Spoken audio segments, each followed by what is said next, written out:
Good morning students.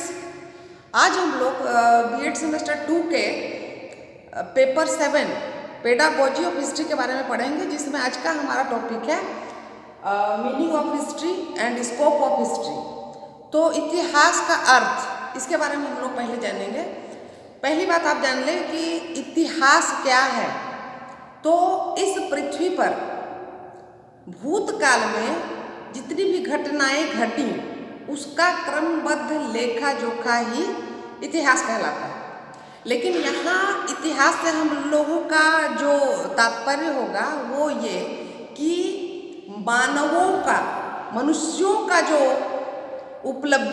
की जो उपलब्धियाँ रही हैं वो उसका क्रमबद्ध जो हम लोगों का इतिहास मिलता है उसे हम इतिहास मानेंगे। ऐसे तो बहुत सारी घटनाएं घटी हैं पृथ्वी में। पर्वतों का टूटना, जंगलों में आग लगना, या फिर और भी कई घटनाएं घटी हैं। तो उसके इतिहास को हम इतिहास के रूप में नहीं लेंगे, उनकी घटनाओं को। यहाँ हमारा तात्पर्य होगा कि मानवों ने जो कुछ किया, जो अनुभव के आधार पर या उनके जो क्रियाकलाप रहे उसे हम इतिहास मानेंगे। अब इस अर्थ में हम जानेंगे कि एक शब्द आता है, मतलब जैसे हिस्ट्री, तो हिस्ट्रिया एक यूनानी शब्द हिस्टोरिया से आया है और उसका अर्थ है जानना या ज्ञात करना। अब हम आप लोगों को बताना चाहेंगे कि हेरोडोटस जो यूनान के इतिहासकार हैं उन्हें इतिहास का जनक माना जाता है। अब हम दूसरी बात करते हैं कि ई प्लस आस मतलब इतिहास, इसका अर्थ हुआ कि ऐसा ही हुआ।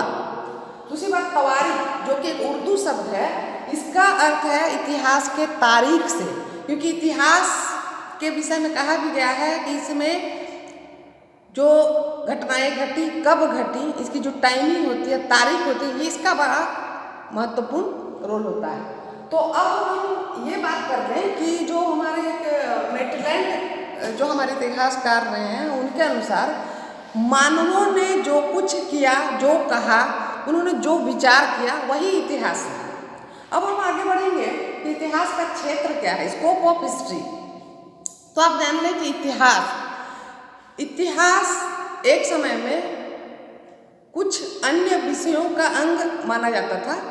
अब हम अगर प्राचीन भारत की बात करें तो ये एक धर्म का अंग माना गया है और ये कई विषयों के साथ जुड़ा हुआ था। लेकिन बाद में इसके क्षेत्र में विस्तार हुआ और ये कई भागों में बटा।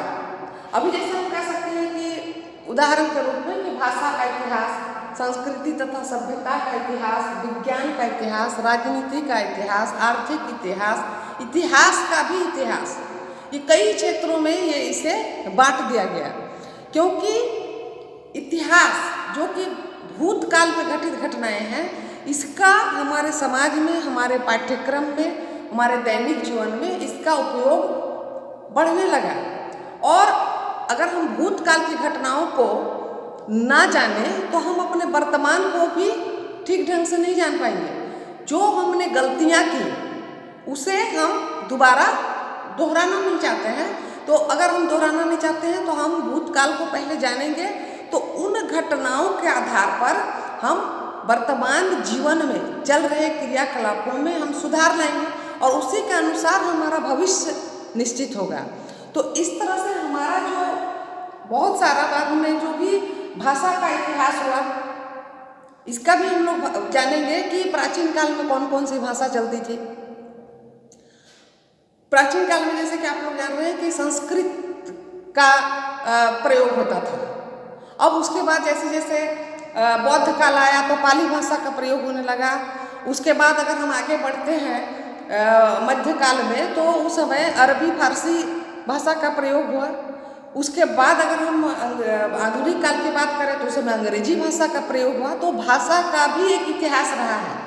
तो ये हम भाषा, कौन सी भाषा कब चली, तो इसको भी जानने के लिए हमको इतिहास का सहारा लेना पड़ता है। दूसरी बात हम अगर जानते हैं कि सभ्यता तथा संस्कृति का इतिहास, अब आज के वर्तमान युग में हम जिस दौर से गुजर रहे हैं या जो हमारी सभ्यता संस्कृति रही, क्या आज से करोड़ों वर्ष पहले, हजारों वर्ष पहले, लाखों वर्ष पहले क्या यही सभ्यता संस्कृति थी?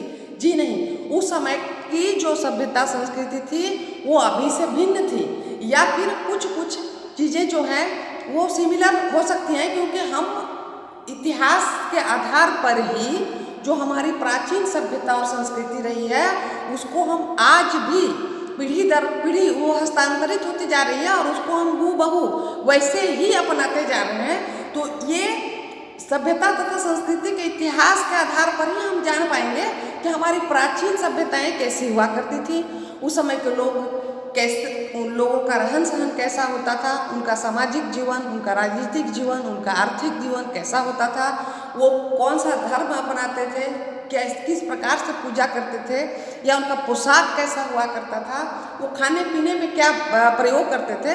तो ये हम लोग जानेंगे कि सभ्यता और संस्कृति का जो इतिहास हुआ है, ये जो क्षेत्र में बटा हुआ है, तो इससे हम न केवल अपने भारत की सभ्यता संस्कृति को जान पाएंगे कि प्राचीन काल में क्या हुआ, मध्यकाल में क्या हुआ, या बाद में क्या हुआ, क्षेत्र के आधार पर, प्रांत के आधार पर कौन कौन सी सभ्यता संस्कृति चली, साथ ही साथ हम विश्व की, तत्कालीन विश्व में कौन कौन सी सभ्यता संस्कृति थी, उस समय जब भारत में ये चल रही थी तो उसी समय विश्व में कौन कौन सी सभ्यता संस्कृतियों का विकास हुआ, उसको भी हम इतिहास के सहारा लेकर के ही हम आज जान पाएंगे। तो इसलिए ये बहुत जरूरी है।